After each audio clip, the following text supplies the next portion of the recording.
에너지 자립 마을은요, 우리 마을에서 우리가 직접 할 수 있는 에너지 자립과 전환에 관련된 사업을 기획하고 캠페인, 교육, 아니면 공동구매처럼 여러 가지 사업을 주민들이 기획하고 진행하는 사업이에요.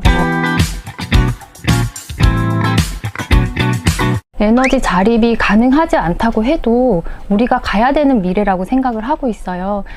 사실 도시는 에너지 자립이라고 했을 때 100% 우리가 생산을 해서 우리가 에너지를 만들어 쓰는 그런 시스템은 불가능하다고 봅니다. 왜냐하면 도시는 이미 모든 인프라가 너무나 쉽고 좀 싸게 제공받을 수 있거든요. 하지만 뭐 농촌이라든지 저층 주거지 같은 경우에는 내가 에너지를 생산을 100% 해서 자립을 한다는 개념뿐만 아니라 좀 포괄적이고 더 넓은 의미에서 우리가 에너지라고 했을 때는 여러 가지 에너지가 우리 생활에 필요할 수 있잖아요. 사람도 에너지고. 그래서 그런 측면에서 다 이제 좀 보는 것 같아요. 하지만 이제 에너지 교육이라든지 이런 측면에서는 아직 사람들이 전기 발전이나 생산의 그런 시스템이라든지 전기 요금의 구조라든지 이런 부분은 아직 모르는 부분이 많기 때문에 그런 것들은 함께 고민하고 사회가 좀 더 정의롭고 기후변화에 대응할 수 있는 그런 시스템이 없을까를 함께 고민을 하고 있으니까 그런 쪽으로 더 의미를 보고 있습니다. 에너지 자립 마을에서는 주민들이 모여서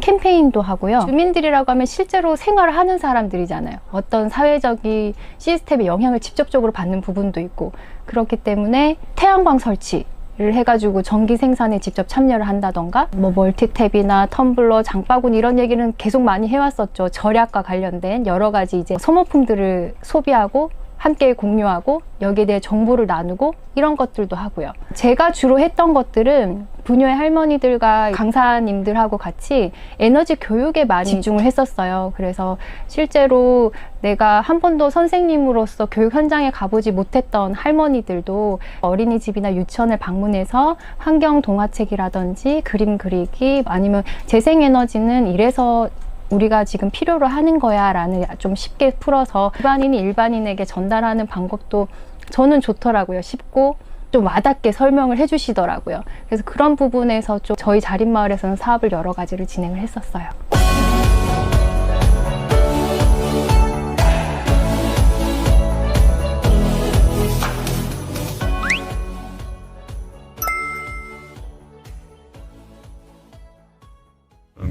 Kiez.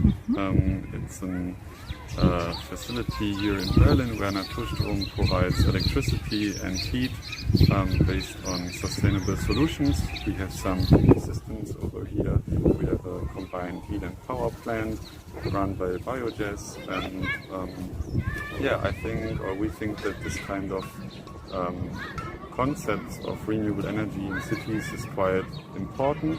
It helps to make the people identify with energy transition, because electricity is not only produced by central power plants in the countryside or wherever, but electricity is also produced at the same place where you consume it, and this just increases the participation of everybody, of the people also in the city, to participate in an energy transition.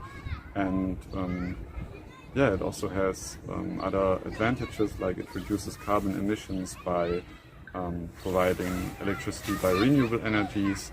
You don't have that much transmission losses because you produce the electricity where you consume it. You don't need to transport it over big transmission lines through the whole country. Ist es auch wirklich so, dass eben kein klassisches Immobilienunternehmen diesen errichtet hat, sondern dass sich da eine Genossenschaft, also eben wieder auch wirklich Bürgerengagement zusammengefunden hat, die dieses Quartier aufgebaut haben und die das bewusst auch von Anfang an mit einem gewissen ökologischen Aspekt aufbauen wollten und eben sich uns dann als Energiepartner dazugeholt haben. Das war dann The energy transition in Germany or all over the world, it's a challenge for everybody, not only for Naturstrom, and you always need to come up with new ideas and new kind of concepts, and you need to shift away from the running systems of the past 20-30 years, and having new ideas and new concepts needs a lot of energy and a lot of effort to implement it, and For sure, every day we have different kind of challenges, but with every new concept we are building and trying and implementing, we again can learn from these systems. And the idea is that with every project you have, you learn again and you can increase the quality of your electricity system. And it's a challenge, but we tackle the challenge and are making our best of it.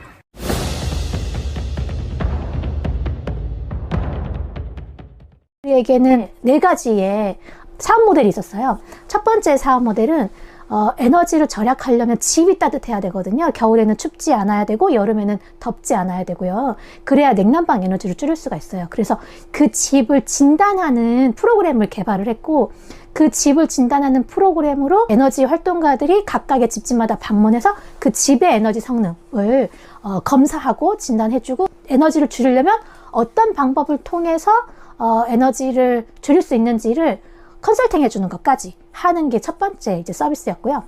두 번째 서비스는 태양광이었어요.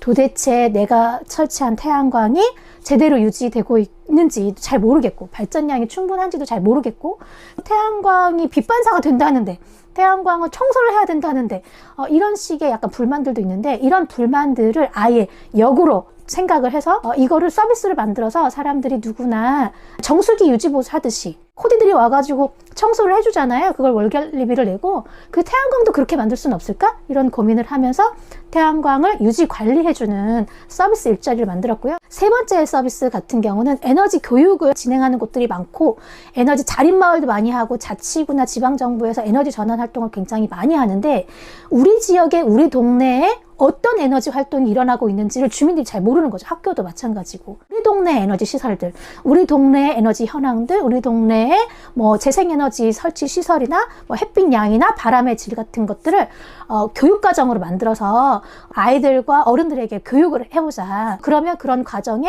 우리 지역에서 활동했던 에너지 시민활동가들이 가장 잘하는 게 우리 지역의 에너지 활동이잖아요. 이런 것들로 일자리를 얻게 해보자. 네 번째 사업 모델이 쇼핑몰이었던 거죠. 에너지를 절약하거나 생산할 수 있는 제품은 굉장히 많아요.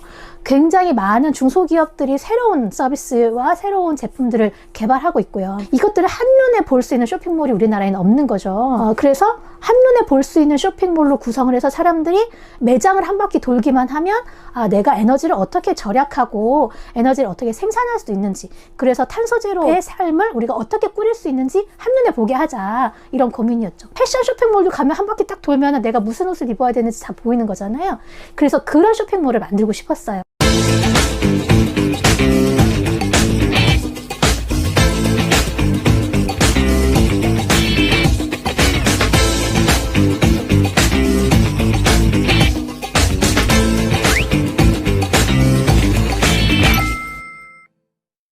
제가 바라보는 이제 에너지의 미래상은 변화할 수밖에 없다.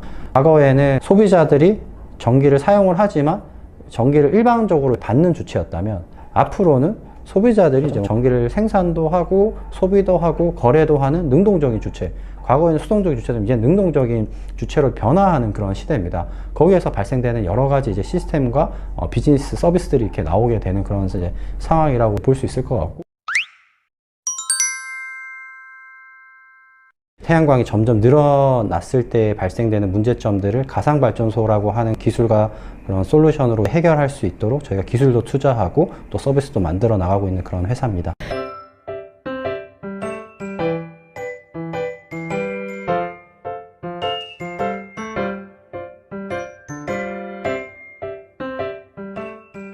대표적으로 사실 이제 안산 같은 경우에는 그 지역에 있는 시민사회하고 같이 협력을 해서, 지자체와 시민사회가 협력을 해서 그 지역에 저희가 많은 이제 아파트 옥상에 태양광을 이제 설치한 경험이 있고요.